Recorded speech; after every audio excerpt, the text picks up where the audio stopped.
INEAF Hablando, tu espacio para descubrir más sobre el ámbito jurídico y legal.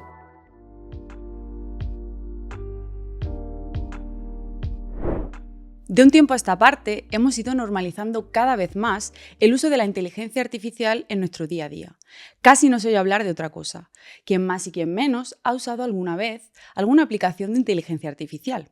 Quizás has puesto a prueba las capacidades de ChatGPT o has creado una imagen con algún generador de inteligencia artificial. Pero lo cierto es que en muchas ocasiones ni siquiera somos conscientes de la presencia de inteligencia artificial en escenarios tan cotidianos como pueden ser las series que nos recomienda Netflix. Pero, ¿realmente las implicaciones de la IA son tales? ¿Es cierto que la inteligencia artificial ha llegado para quedarse? ¿Y hasta qué punto va a cambiar el mundo tal y como lo conocemos? Hoy, en INEAF Hablando, para dar respuesta a todas estas incógnitas, nos acompaña Juan Carlos Guerrero, abogado especializado en Derecho Tecnológico con más de 7 años de experiencia. Ha sido nombrado manager del área TMT en la firma de abogados Écija, desde donde asesora a multinacionales y a las principales empresas del IBEX 35 en ámbitos como contratación tecnológica, economía digital, propiedad intelectual, videojuegos y gambling. Bueno, Juan Carlos, bienvenido. Muchísimas gracias por acompañarnos. Un placer, Raquel. La verdad es que, si te soy sincera, el tema que nos trae hoy aquí me llama especialmente la atención porque he de reconocer que me considero una novel total de la inteligencia artificial y tengo muchas preguntas, así que... Aquí estamos para resolverlas. Fenomenal, pues vamos a ello. Pues para empezar, yo creo que debemos tener en cuenta, ¿no?, que hay mucha gente a la que oír hablar de inteligencia artificial todavía le sigue sonando a película casi de ciencia ficción, podríamos decir. Entonces, para esas personas, pensando en esas personas, ¿cómo podríamos explicarle de la forma más sencilla qué es la inteligencia artificial y cómo funciona? Vale, pues de la forma más sencilla que se puede explicar es que es un sistema por el que, a través de programas de ordenador, capas, procesos y sobre todo algoritmos, son capaces esos sistemas de aglutinar información y procesarla como si fuese la mente de un ser humano. Con lo cual, lo que estamos buscando son sistemas que traten de emular de la mejor manera posible las decisiones y capacidades que tienen las personas. Y una inteligencia artificial, no sé, por llevarlo a lo que yo puedo conocer y me puede sonar más cercano, ¿es como un programa informático o qué diferencia podríamos decir que tiene? Pues realmente podríamos considerarlo como un programa informático. De hecho, sería un avance a un programa informático. La gran diferencia que tiene con respecto a un programa de ordenador como tenemos hoy en día, básicamente está en que el programa de ordenador está predeterminado para hacer unos resultados conforme a las instrucciones que le demos. En cambio, la inteligencia artificial, la gran novedad que tiene con respecto a estos programas de ordenador es que no tenemos predeterminado ese resultado. Con lo cual, nosotros le vamos a aportar información y un programa de ordenador, el más sencillo del mundo, que podría ser, por ejemplo, una calculadora, 2 más 2, siempre te va a salir 4.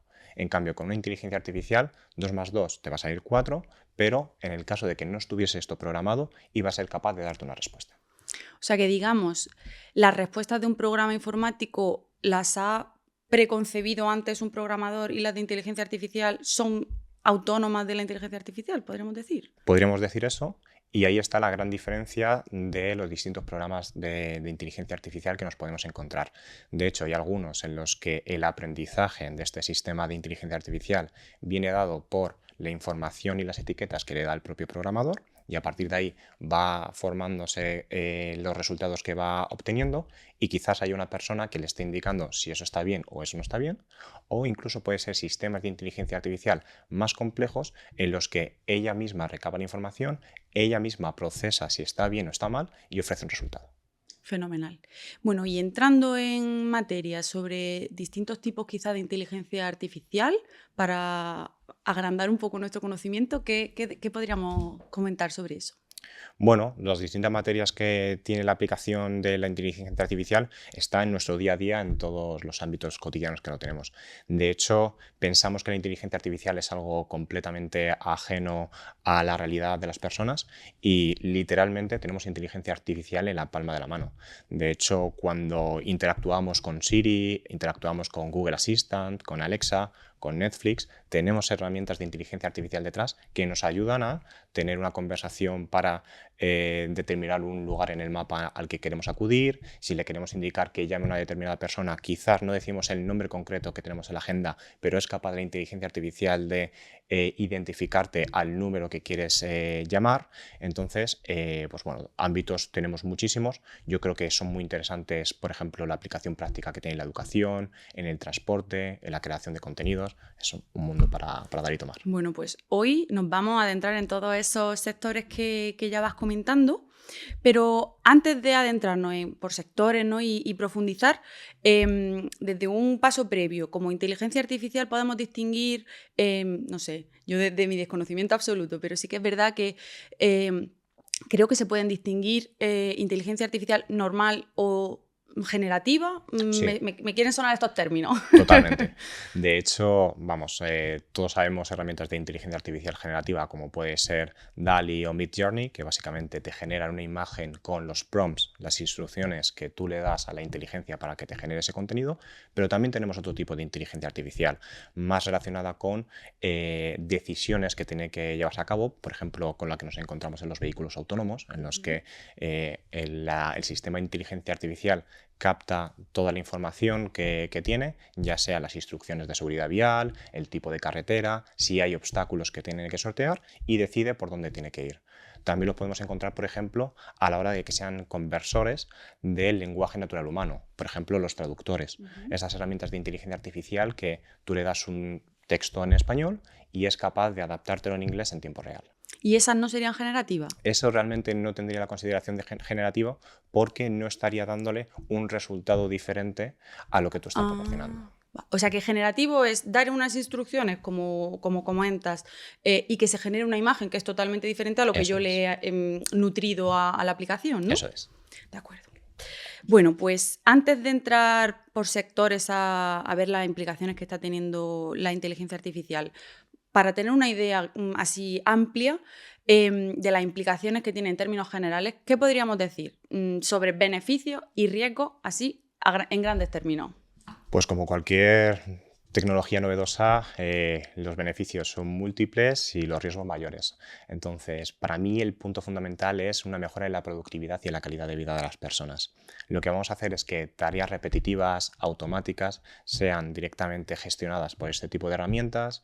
El hecho de que procesos que quizás se pudieran dilatar más en el tiempo porque necesita el ser humano procesarlo, entenderlo, resolverlo, tardaría minutos, horas, semanas, y con estas herramientas ya ese ejercicio lo tienen ya procesado y consiguen dártelo en tiempo real. Para mí ese punto de la productividad es la clave. De hecho, en el ámbito de abogacía son muchísimos los ejemplos que hay en los que se proporciona el acuerdo más básico a revisar y da igual que tengas mucha o menor experiencia, que tardarías a lo mejor en revisarte un contrato 3 horas y con una herramienta de inteligencia artificial se ha demostrado que tarda prácticamente minutos. Con lo cual, la mejora en la productividad y en la eficiencia es abismal y lo que se va a dejar lugar es a que las personas puedan aportar valor a través de la creatividad, de la originalidad, los elementos que son intrínsecos a la persona y en aquellas otras cuestiones que no aporten ningún tipo de valor para la sociedad sean realizadas por estas máquinas. Pero claro, ahora viene la contraparte, los riesgos que trae consigo. Y aquí, lógicamente, hay riesgos en la privacidad, hay riesgos en los derechos y libertades de las personas, hay riesgos incluso en la salud y la integridad de las mismas, porque dependemos quizás de estas herramientas a la hora de transportarnos, a la hora de hacer evaluaciones sobre un determinado contenido o cuestiones así. O sea, realmente podemos decir que estamos, como ya se oye decir, ante una revolución industrial 4.0 absoluta, ¿no? Totalmente. Sin ningún tipo de duda. Sin ningún tipo de duda, y de hecho hay muchísimos teóricos que ya hablan de esta revolución como una de las mayores revoluciones que ha habido en la historia de la humanidad. Y de hecho que ya venimos de unas cuantas interesantes como es contar con Internet, el hecho de contar con dispositivos móviles o microordenadores que tenemos en la palma de la mano, y este va a ser otro punto adicional que nos va a hacer crecer a nivel exponencial. Claro, es que cada vez las revoluciones industriales son cada vez más seguidas. Totalmente. Efectivamente. Es total. increíble.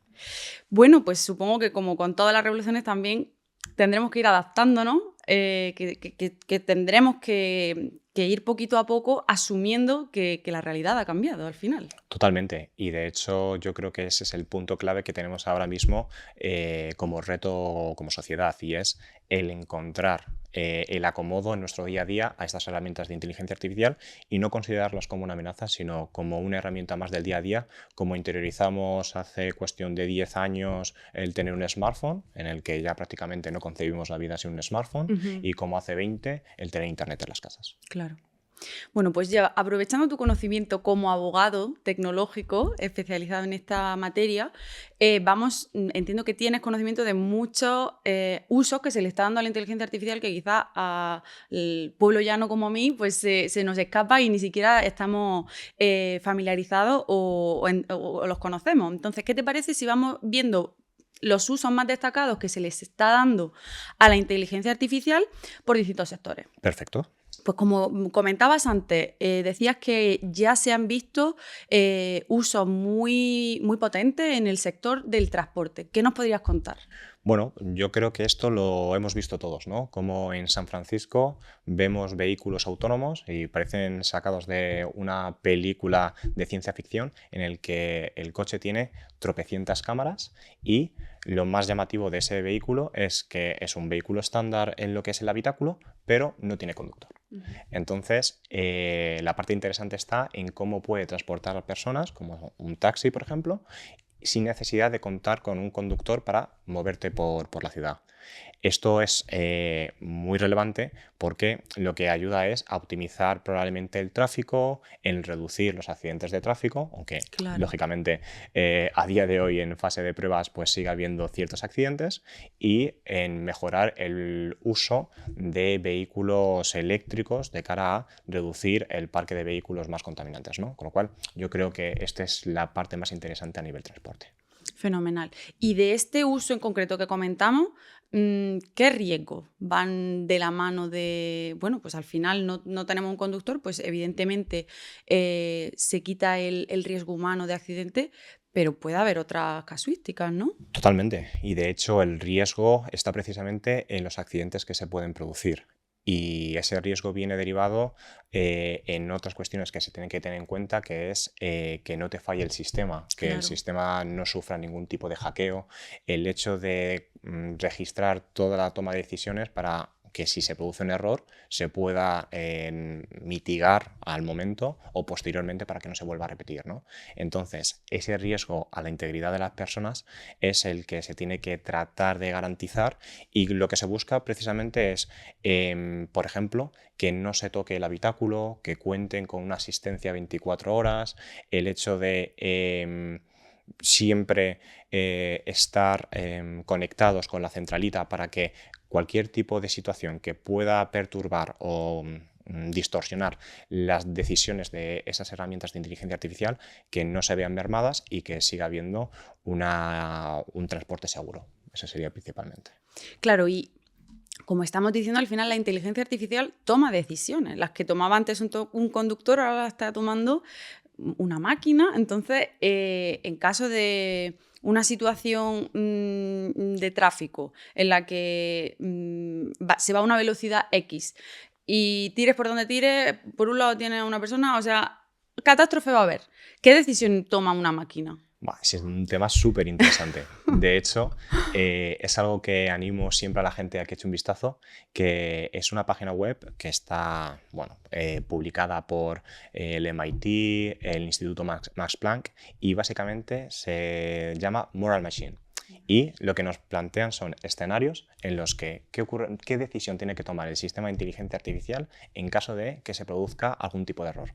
Por ejemplo, vas circulando por la carretera, hay un obstáculo que te va a provocar un accidente y el sistema de inteligencia artificial no puede frenar. ¿Qué tiene que hacer? ¿Estrellarse contra ese obstáculo o girar y poner en riesgo la vida de otras personas viandantes que vayan paseando por esa zona?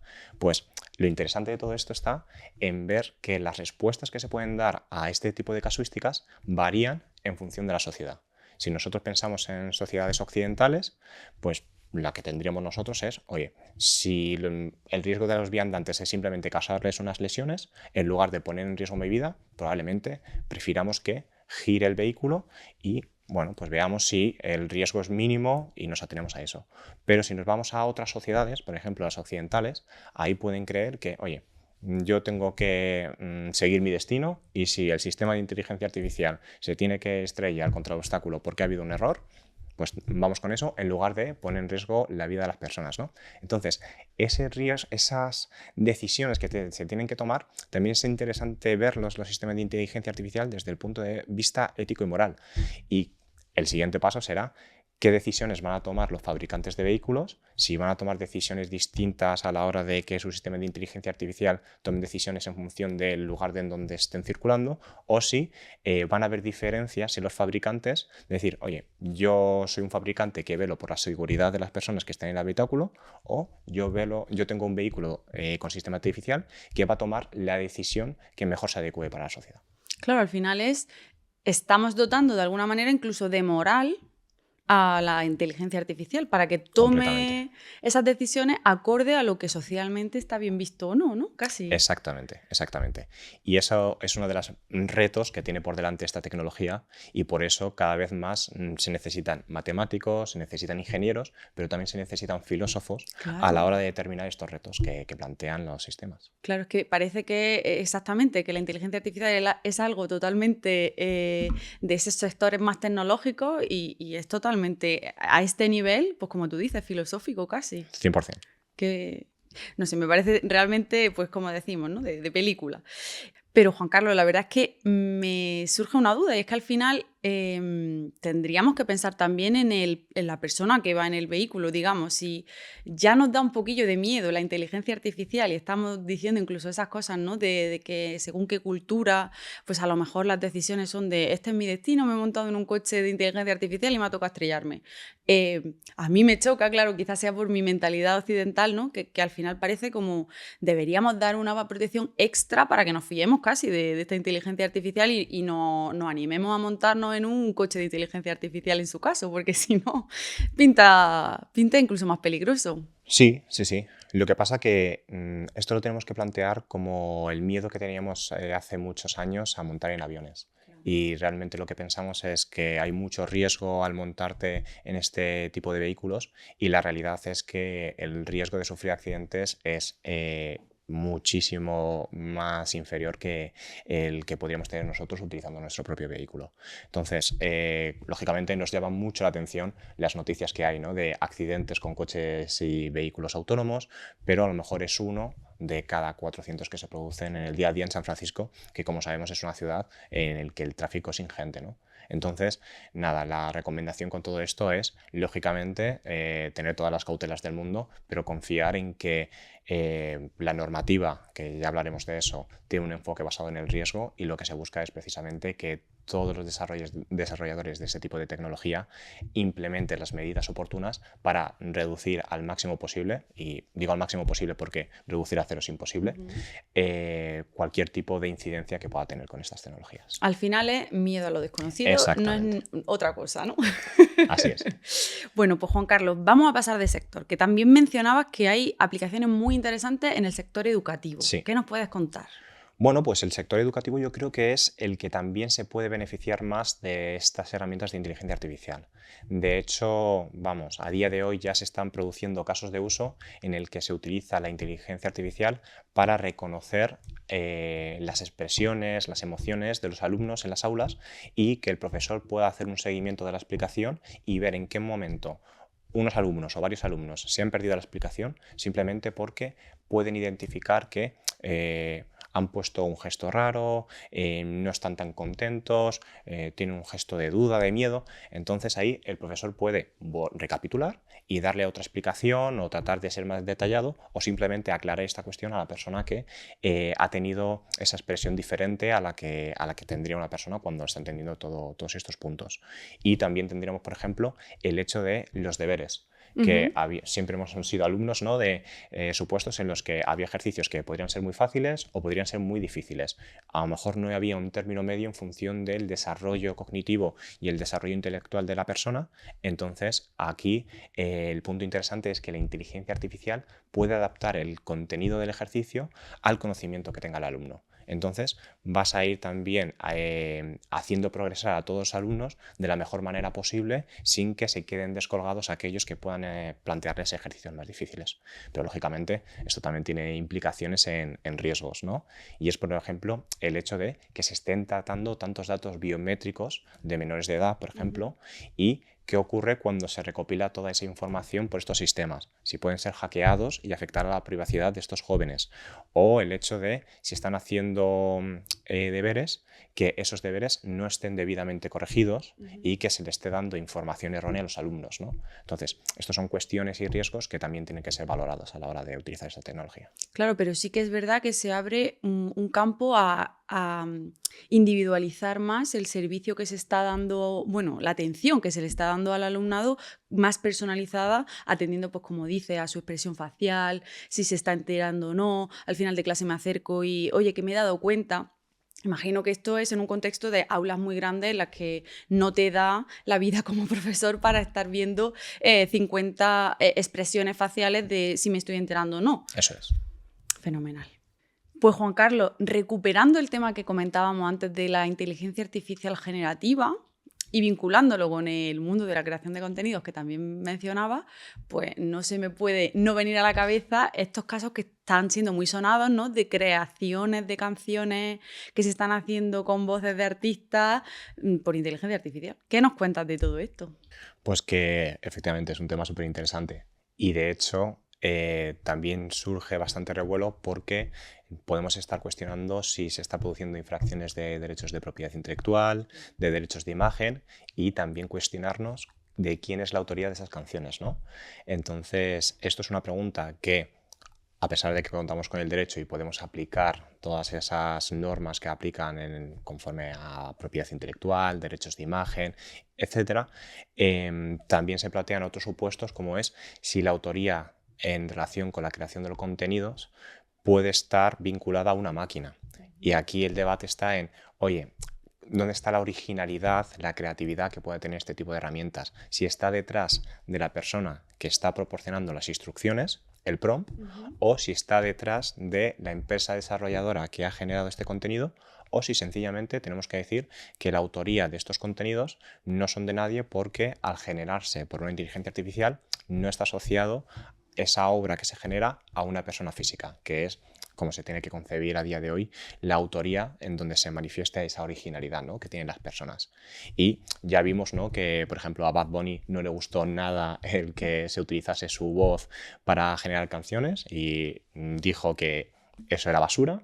Y teníamos, por ejemplo, a Bad Gyal o a Eladio Carrión que, en contra de lo que pensaba Bad Bunny, sí que abrazaron estas nuevas canciones, les pareció interesante porque también es una manera de conectar con sus seguidores y hacerse virales en redes sociales y cómo han cantado esas propias canciones en conciertos o en contenidos, ¿no?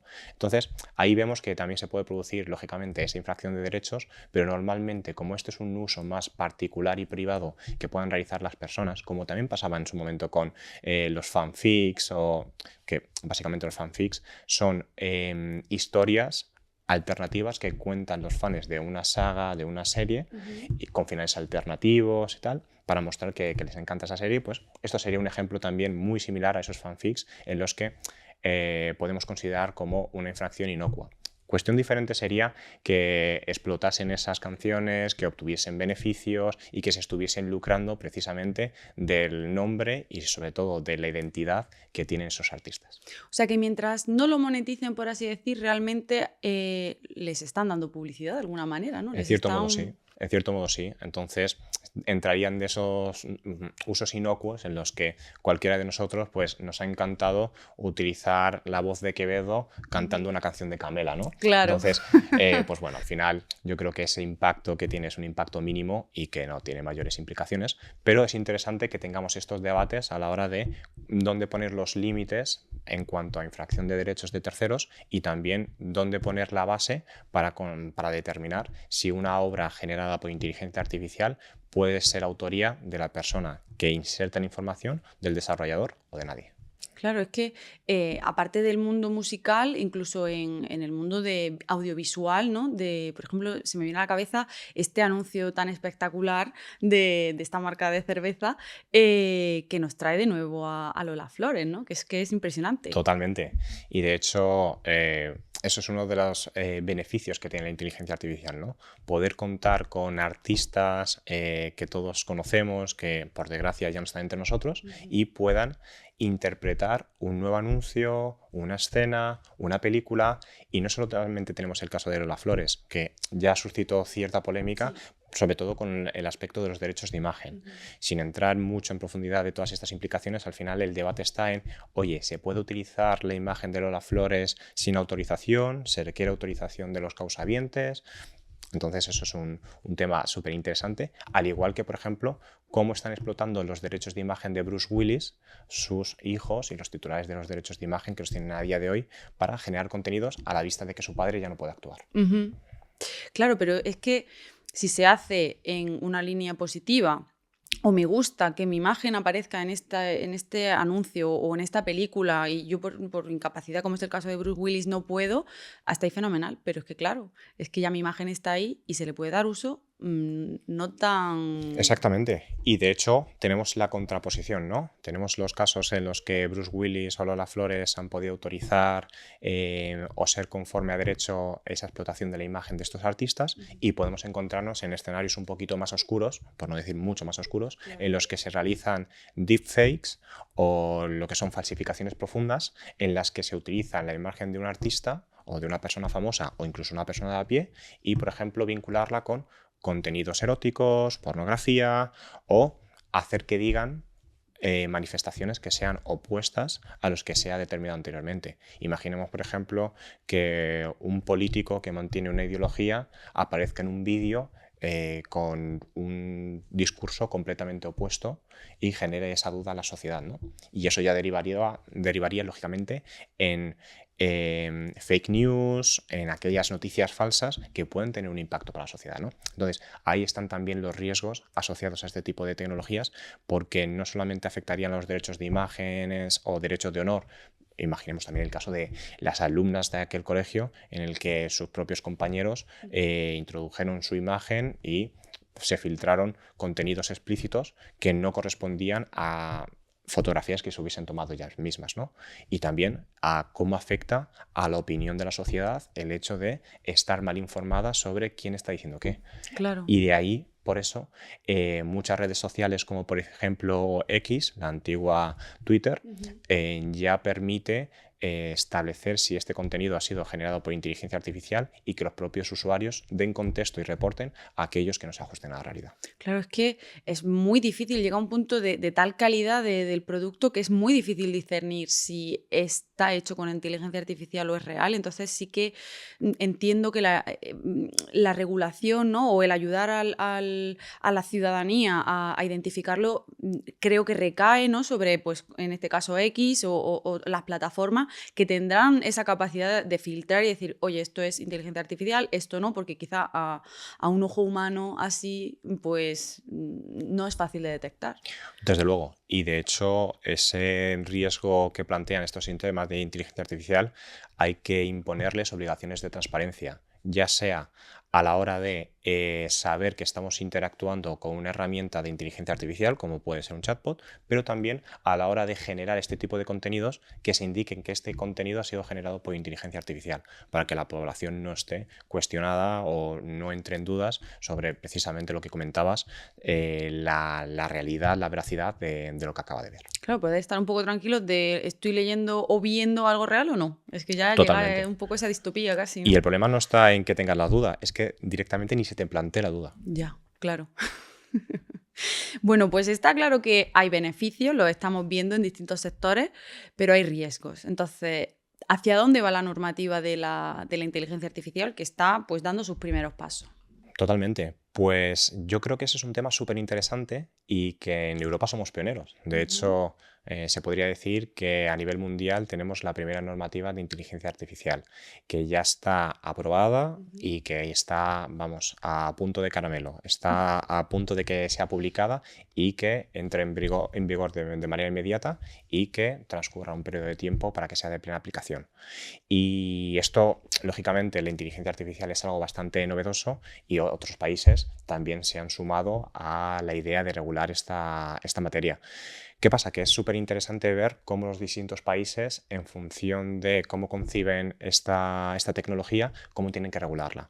Estados Unidos, por ejemplo, a día de hoy se ha mantenido un poquito en suspense, lógicamente, porque es una de las principales potencias tecnológicas para desarrollar este tipo de tecnología, y lo que tenemos es una decisión de Joe Biden en el que básicamente se establecen unos compromisos a la hora de desarrollar esta tecnología de una forma ética y moral. Se establecen unas bases en las que todas las empresas tecnológicas que vengan desarrollando inteligencia artificial y les aplique la normativa estadounidense deban cumplir con esos estándares.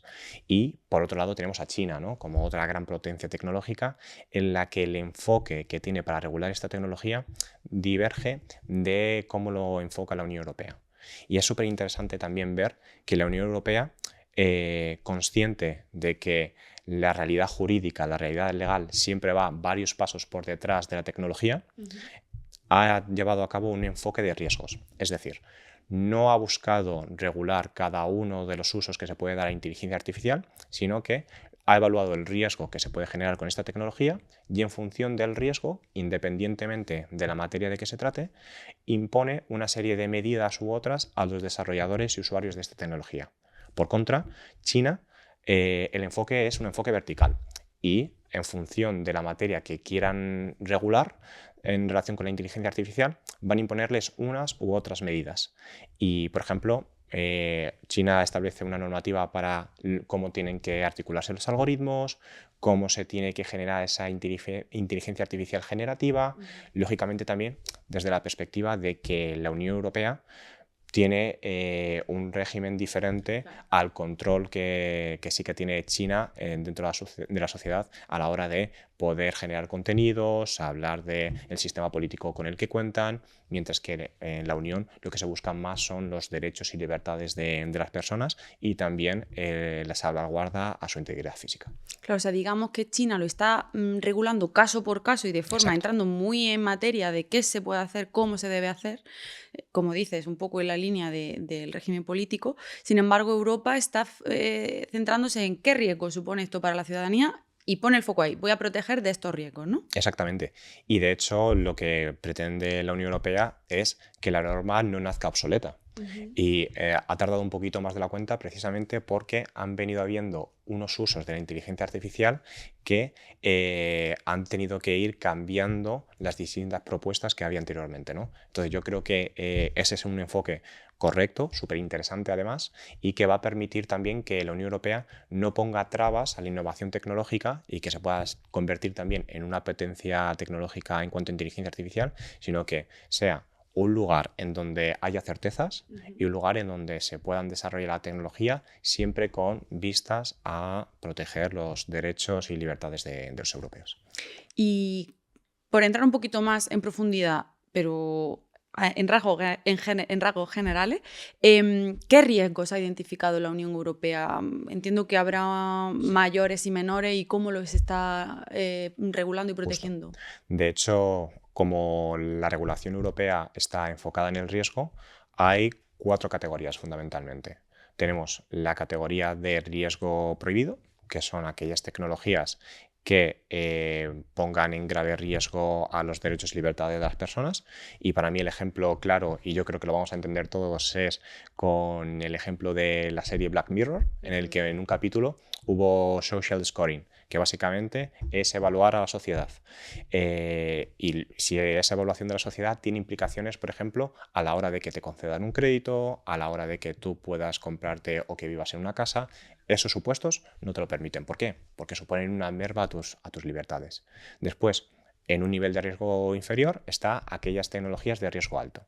Y son de riesgo alto porque, por ejemplo, afectan a infraestructuras críticas. Por ejemplo, lo que es el transporte, ¿no? ¿Cómo puede afectar el transporte? Pues imaginemos que hay sistemas de inteligencia artificial que ayudan a conducir un vehículo, pero puede ser una aeronave, puede ser un buque. En el caso de que se hackeen esos sistemas o que se tomen decisiones equivocadas, los accidentes pueden ser catastróficos, ¿no? Pero también lo llevaríamos a aquellas aplicaciones de ámbito médico, que son aquellas en las que puede llevar a cabo una cirugía, una inteligencia artificial que va a ser mucho más precisa quizás que lo que son las manos de un cirujano y lógicamente tiene que ser de riesgo alto porque el impacto que puede tener en la vida de la persona, cómo actúe esa inteligencia artificial, puede ser completamente diferencial. Y también en el ámbito de la educación, cómo puede evaluarse a un estudiante. Y si estás utilizando sistemas de inteligencia artificial para evaluar al estudiante, si eso tiene un impacto a la hora de que pueda acceder a estudios superiores o que le pueda escapar esa capacidad de progresión, ¿no? Entonces, lo que busca la Unión Europea en estos casos es implementar medidas para que haya trazabilidad de todas las decisiones, que hayan evaluaciones de conformidad del producto a la hora de identificar que todo es conforme y, lógicamente, que haya supervisión humana para que no haya decisiones discrecionales o sesgadas a través de los algoritmos implementados en estas herramientas.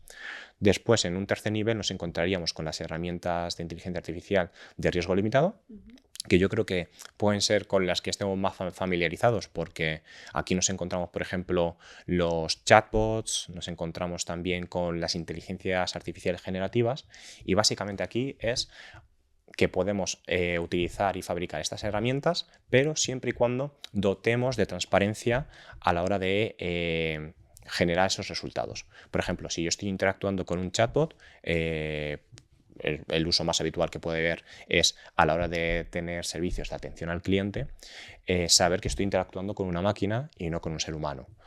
Otro caso puede ser, por ejemplo, el hecho de que las herramientas de inteligencia artificial generativa generan una noticia y yo la publico.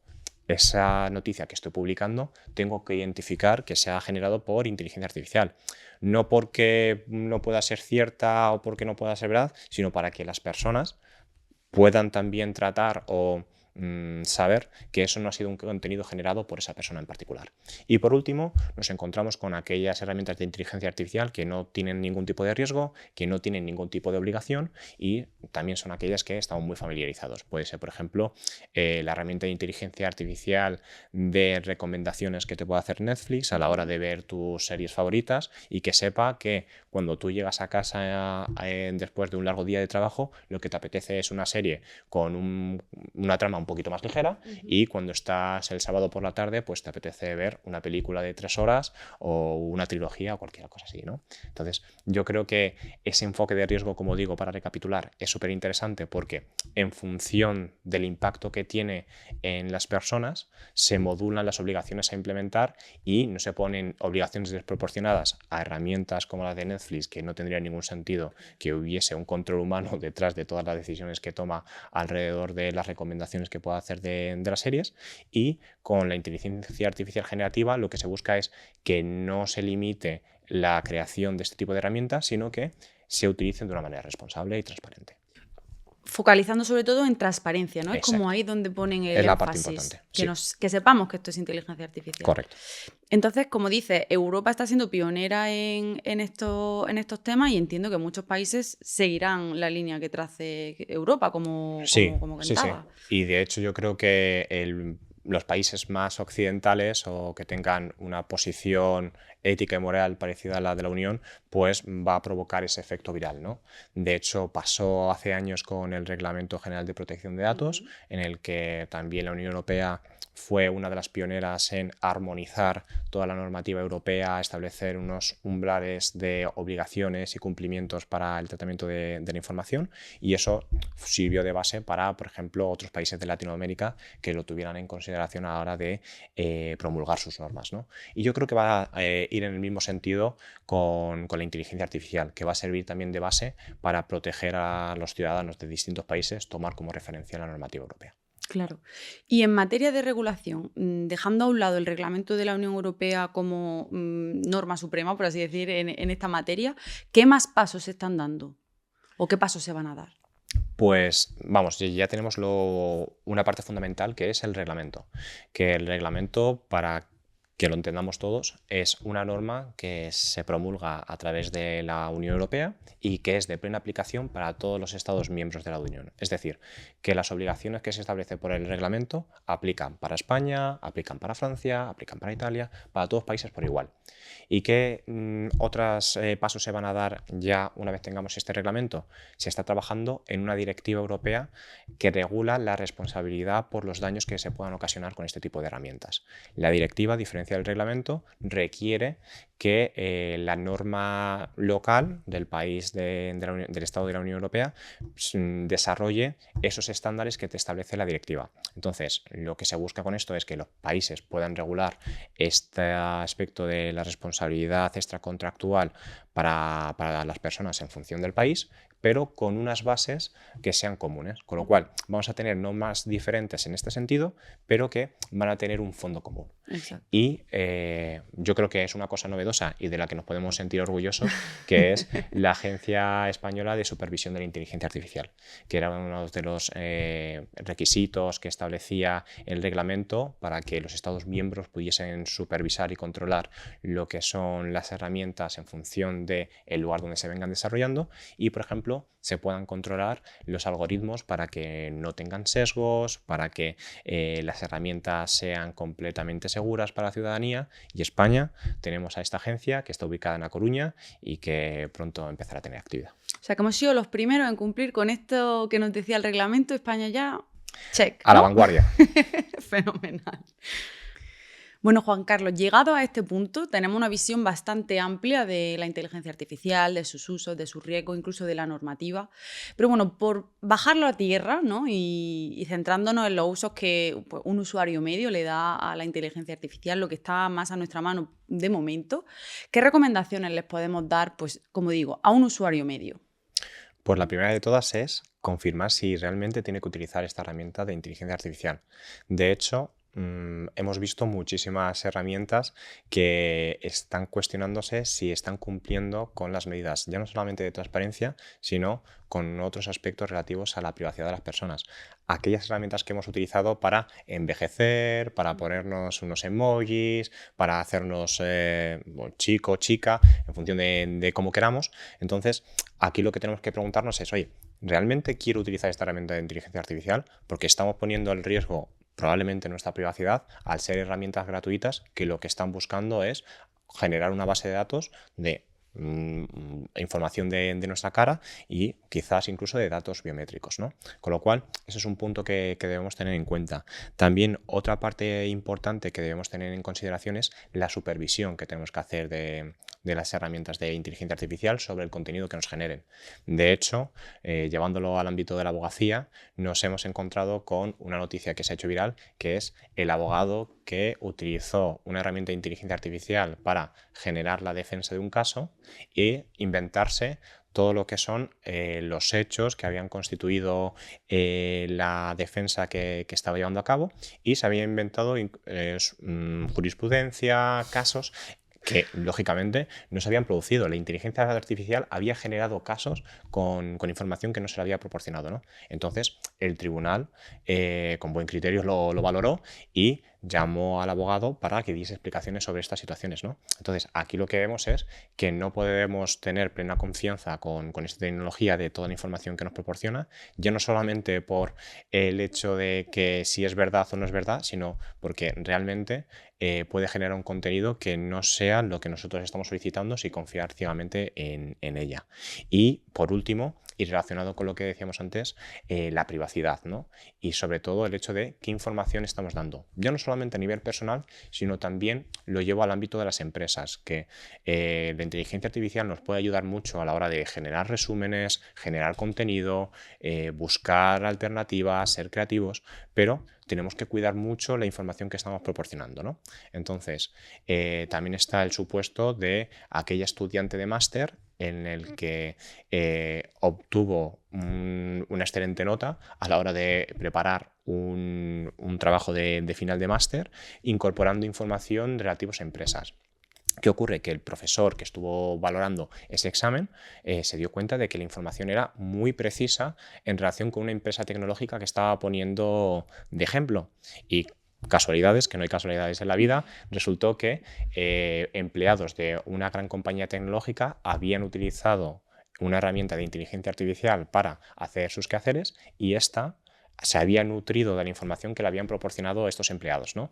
Y esta información era información confidencial, datos económicos, facturación, con lo cual lo que vemos aquí es que tenemos que cuidar mucho también la privacidad y la confidencialidad de la información que le estamos proporcionando, porque cuando son herramientas gratuitas, por lo general, la contraprestación es el nutrir a la base de datos. Entonces tendríamos que cuidar también qué tipo de herramientas y las condiciones que nos imponen a la hora de utilizarlas.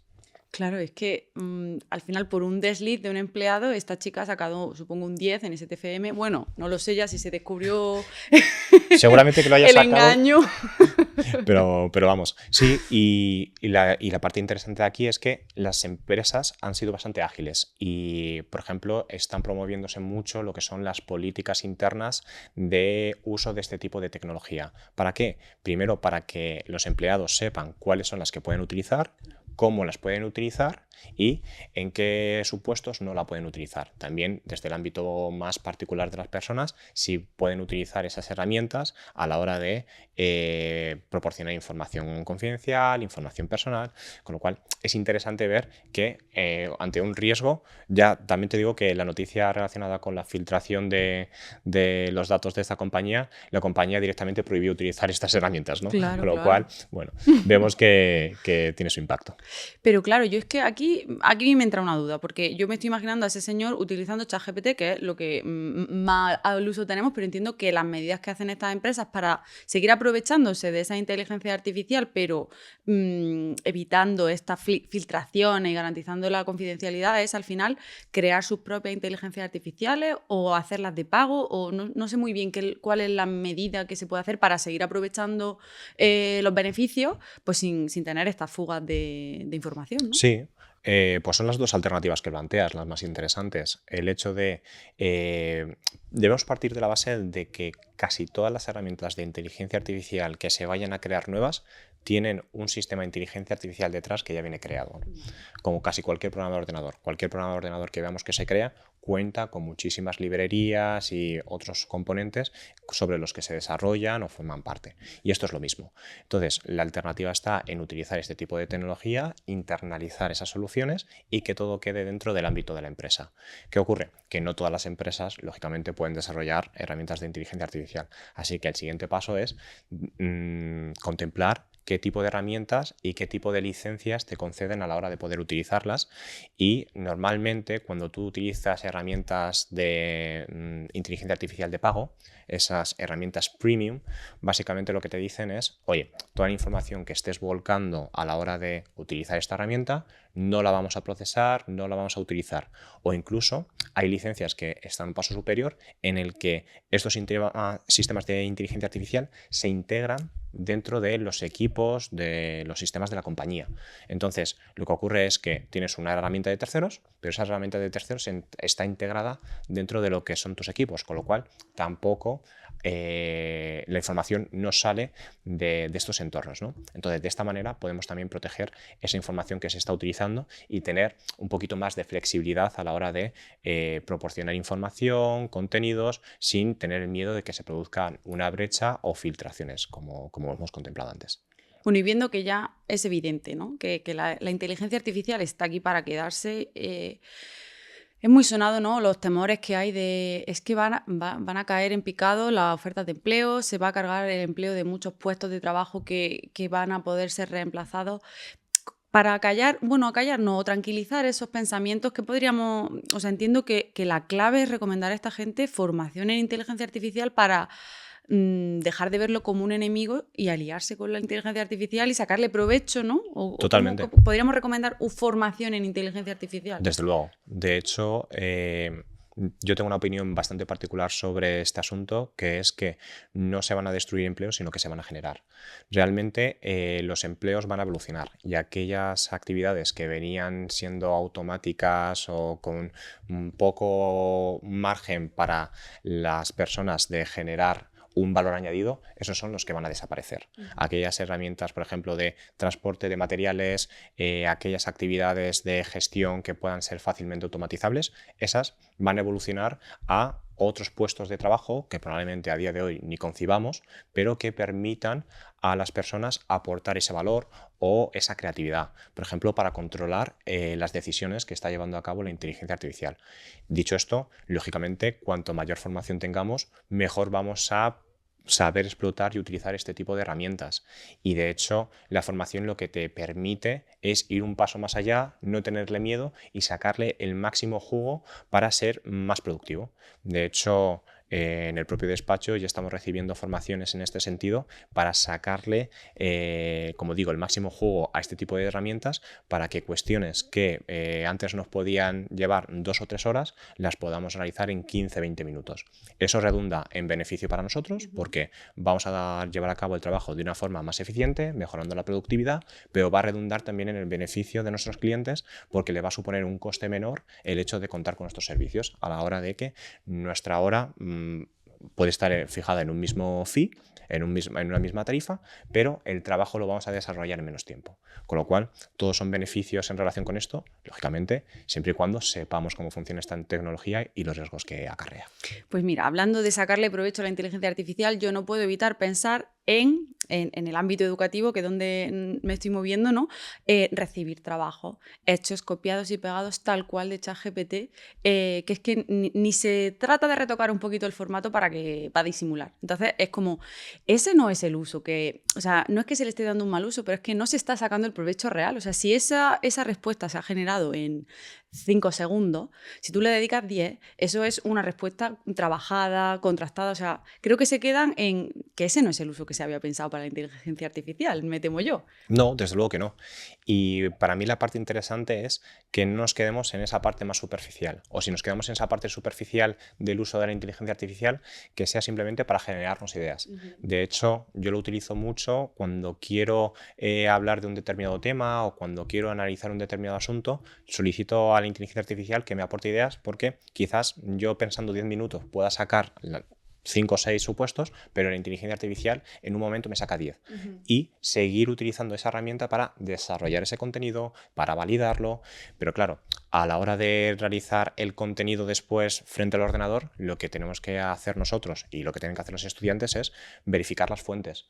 De hecho, hay herramientas de inteligencia artificial que el valor añadido que ofrecen es te dicen la fuente desde la que se obtiene la información. Entonces, eso te ayuda a ti a complementarte también. Entonces, la inteligencia artificial no solamente ayuda a generar contenido, sino también a aportarte a ti valor a la hora de estudiar un asunto, analizarlo y también lo que hemos dicho antes de ser críticos con la información que nos están ofreciendo porque quizás la haya procesado mal y el sentido sea otro.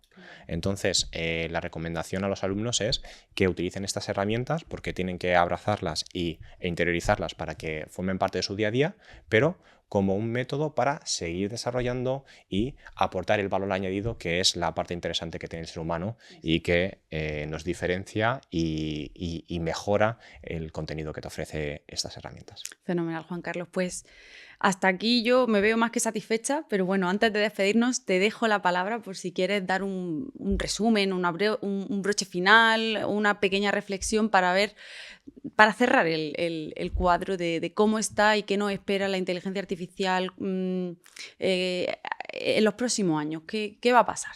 Pues para mí el punto fundamental está en que nos espera un mundo apasionante y un mundo en el que vamos a ver cada vez más innovaciones tecnológicas, una implantación cada vez más interesante de este tipo de herramientas y que nos van a ayudar no solamente a ser mejores profesionales, a tener un mayor conocimiento, sino a vivir mejor.